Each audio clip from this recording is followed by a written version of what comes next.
اللہ کے سوا کسی اور کی اطاعت جس سے اللہ کی معصیت لازم آتی ہو، شرک۔ لا طاعت لمخلوق فی معصیت الخالق، مخلوق میں سے کسی کی اطاعت نہیں ہوگی یہ اس معاملے میں جس میں خالق کی معصیت لازم آ رہی ہے۔ ہاں، خالق کے احکام کے اندر اندر والدین کا حکم بھی مانو، اطاعت کرو،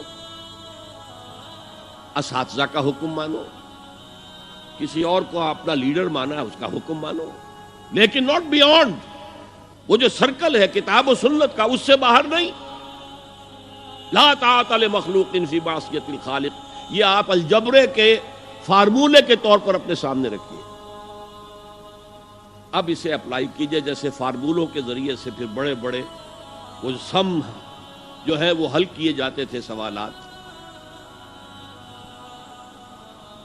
صبح کا وقت ہے، آنکھ بھی کھلی ہے، کوئی اذان کی آواز بھی کان میں آئی ہے،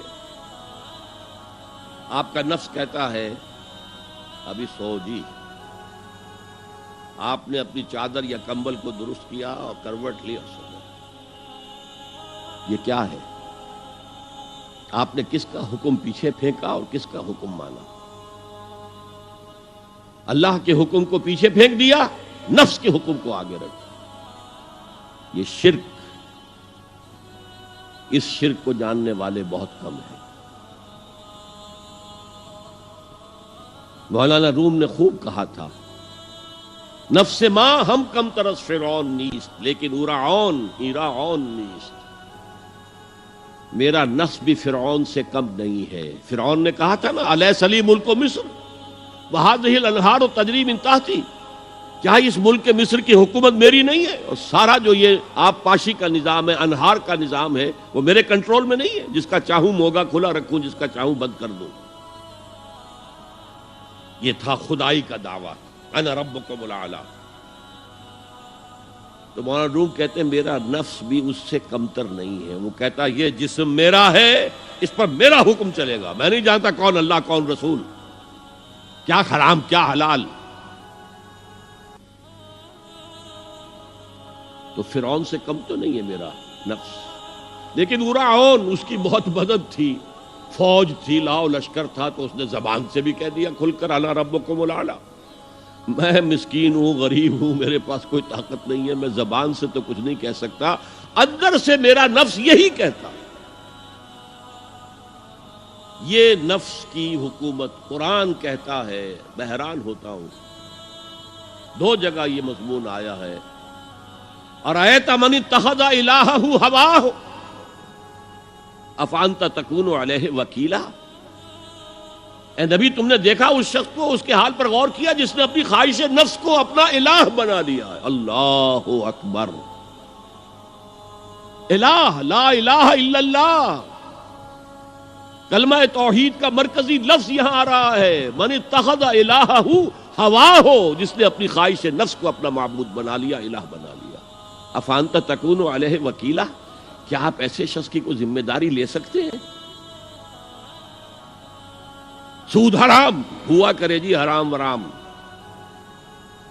ہمارا دھندا جو ہے وہ آگے بڑھ نہیں سکتا۔ تو اللہ کے حکم کو پیچھے ڈالا، نفس کے تقاضے کو آگے رکھا۔ کون معبود ہے آپ کا؟ نام عبداللہ رکھیے، نام عبد الرحمن رکھیے، ہے عبد النفس، نفس کے بندے، نفس کے غلام۔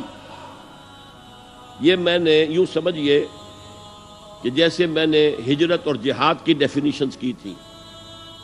ہجرت کا بیس کیا ہے؟ پوچھا گیا ایو الہجرت افضل یا رسول اللہ، اے اللہ کے رسول بتائیے سب سے اعلیٰ ہجرت کون سی ہے، افضل؟ فرمایا ان تہجر ما کرہ ربک، ہر اس چیز کو چھوڑ دو جو تمہارے رب کو پسند نہیں۔ آج رات ہی سے آپ ہجرت شروع کر سکتے ہیں۔ جائزہ لیجئے کیا کیا چیزیں میری زندگی میں خلاف شریعت ہے، تو اللہ کو ناپسند ہے، فیصلہ کیجئے کہ آج کے بعد نہیں ہوگی، ہجرت شروع ہو گئی، افضل الہجرہ، سب سے افضل ہجرت شروع ہو گئی۔ لیکن ٹاپ پر لے جائیے تو یہ ہجرت جب اللہ کے دین کو قائم کرنے کی جدوجہد اس مرحلے پر آ جائے کہ اب باطل کے ساتھ ٹکراؤ ہے اور اب چاہیے کہ ساری قوت ایک مرکز پر جمع ہو جائے، ہجرت فرض کر دی گئی، وہ ہجرت گھر بار چھوڑ کر، اہل و عیال کو چھوڑ کر، اور مکے کے بھیڑیوں کے رحم و کرم پر چھوڑ کر اپنے گھر والوں کو جو لوگ ہجرت کر کے آئے، حکم تھا۔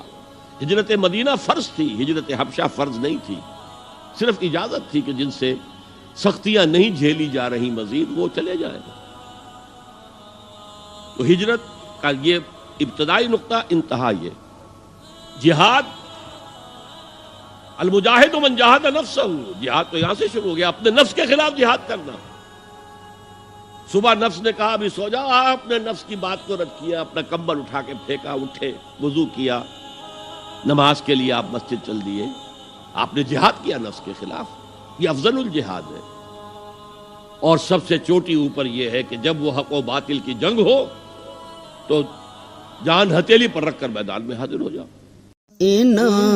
اکھیاں نہ ویکھیا نہیں اللہ، اکھیاں نہ ویکھیا نہیں اللہ، اساں تے سونا یار ویکھیا، اکھیاں نہ ویکھیا نہیں اللہ، اساں تے سونا یار ویکھیا،